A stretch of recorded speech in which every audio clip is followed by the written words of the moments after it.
فرانس قافين جلقبا الدنيا خنرتي wantoota dhabde kan osoo naa deebi'ee jettee yaaddu kan dhabde kan osoo naa deebi'ee jettee yaaddu waan bitamu waan hin bitamne waan maallaqaan argamee hin bitamne addunyaa dura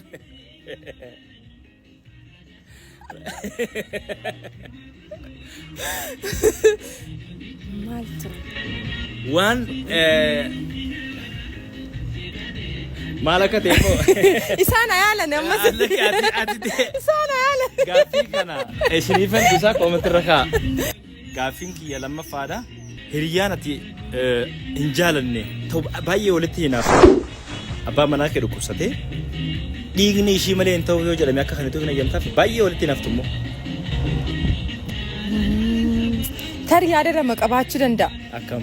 yoo dhiiga ishee fudhate ana dhiisee ni deema moo ni deebi'a? kunis gaaffii biraati gaaffiin kiyya sadaffaadha abbaan manaa kee akkaan jaalatti sirratti fuuluu si wayyamoo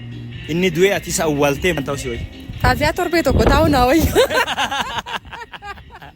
taasisaa torbee tokko bara salaalaa gubachuu korra achi booda ati kan barbaaddetti heerumuudhaaf